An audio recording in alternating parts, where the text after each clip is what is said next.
Здравствуйте, мои дорогие! Сегодня я решила поделиться с вами одним из моих самых любимых тортов. Это торт маркиза. Из самых доступных продуктов у вас получится бесподобный, очень вкусный торт. Этот торт послужит настоящим украшением и для новогоднего стола, и даже просто на любой праздник, на любой день рождения он вам пригодится, этот рецепт. Торт совсем не сложный. Несмотря на то, что туда идет совсем немного продуктов, вкус у него получается божественный, очень-очень вкусный. Мне кажется, он не может не понравиться, и он очень-очень несложный. Мои дорогие, мне очень нравится, когда вы мне пишете, что вы хотите увидеть, какой торт вы хотите увидеть от меня. Я все вспоминаю, роюсь в своих книжках, вытаскиваю и готовлю для вас. Ну что, мои дорогие, пишите, что вам нравится, что вам не нравится, у кого получился этот торт, кто хотел попробовать что-то другое. И будем дружить. Начнем печь, мои дорогие. Сегодня для теста нам понадобится 400 грамм уже просеянной муки, пол чайной ложечки соли, все это перемешиваем, и 250 грамм очень холодного сливочного масла. Можете взять маргарин. Нам нужно все это натереть на терочке. Масло нам нужно будет натереть на терочке, постоянно окуная его в муку, чтобы не прилипало. Масло можете в холодильник положить, в заморозилку, вернее, положить буквально на 20 минут. И вот такую крошку нам нужно будет сделать. Перетираем масло с мукой. Крошка у нас уже готова.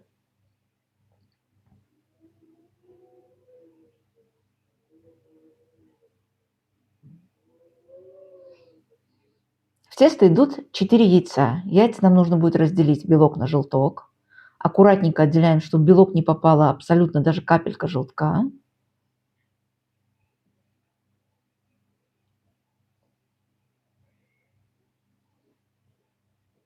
Торт совсем не сложный, он очень легкий в приготовлении и получится у всех.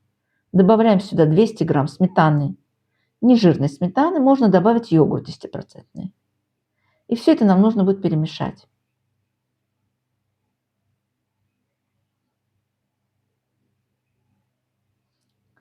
Сюда же добавляем 1 чайную ложечку соды. Напишите мне в комментариях, кто пробовал этот торт вообще, кто его выпекал когда-то в молодости, так сказать, и кто знаком вообще с этим рецептом. Мне кажется, многие его пекли. Ваниль или ванильный сахар тоже добавляем. Пол чайной ложечки. И нам нужно будет объединить сухую смесь, маслянистую крошку, вернее, с яично-сметанной массой. Все это нужно делать быстро, чтобы масло не растаяло у нас. Вначале ложкой,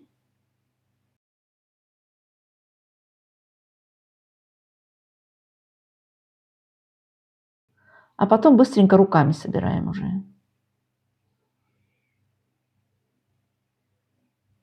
Тесто уже готово.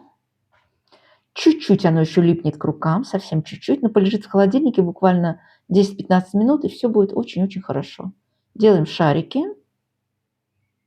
Вот такие на глаз. И закрываем пленочкой. Отправляем в холодильник. Сейчас мы займемся белками. Подсаливаем белки, буквально щепотка соли нам нужна будет. И ваниль или ванилин или ванильный сахар. Начинаем взбивать, постепенно добавляя 1 стакан сахарного песка. 200 грамм. Духовку уже включайте разогреваться на 160 градусов. Будем выпекать при такой маленькой температуре сегодня. Белки у нас готовые. И теперь нам нужно будет порезать орешки. 130-140 грамм, это где-то 1 стакан получается грецких орехов, нарезаем крупно. Обжаривать орехи не нужно.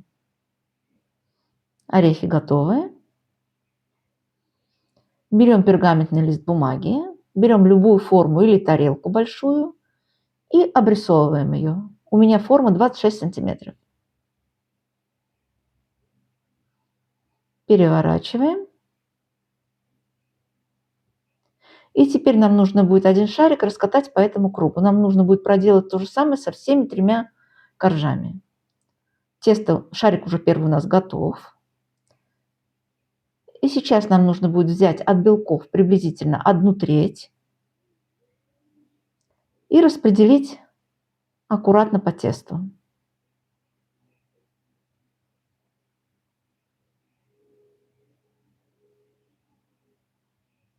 Вот так.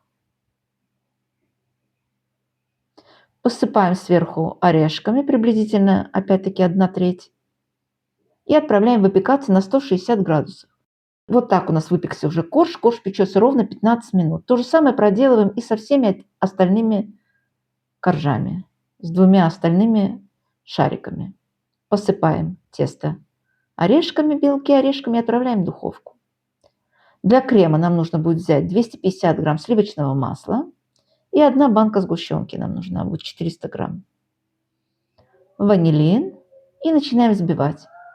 Я взбиваю все сразу. Если у вас не получается крем таким образом, как делаю его я, взбейте вначале масло и добавляйте постепенно сгущенку. Сюда же я добавляю 2 столовые ложки какао и продолжаем взбивать. Крем у нас уже готов.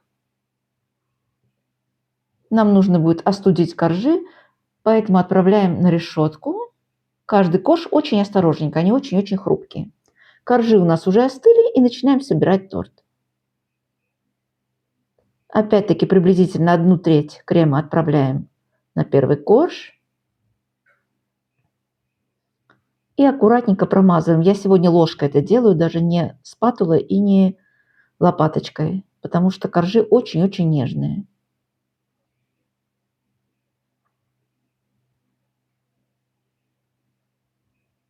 Торт можно резать сразу, буквально через полчаса. Ну, конечно, хорошо, если он пропитается.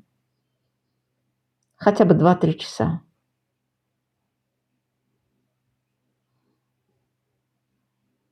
Точно так же мажем все коржи.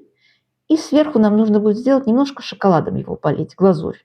50 грамм шоколада черного заливаем 50 миллилитрами горячих сливок. Сливки нагреваем, но не доводим до кипения.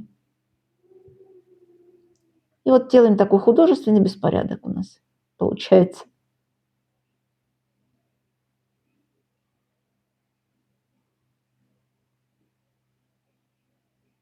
Приблизительно 1 столовая ложка крупно нарезанных орехов сверху. Мне кажется, вы все поняли, что рецепт очень-очень легкий, совсем не сложный и очень вкусный. Сейчас будем резать и пробовать. И для Нового года он тоже подходит, мне кажется, потому что он вкусный. Мне кажется, рецепт всем понравится. Приготовьте его. И пишите в комментариях, у кого получается, у кого не получается, у кого какие вопросы. Я очень рада отвечать на все ваши вопросы и очень рада знакомиться, какие торты вам нравятся, что вы хотите увидеть и вообще, что вам нравится на моем канале.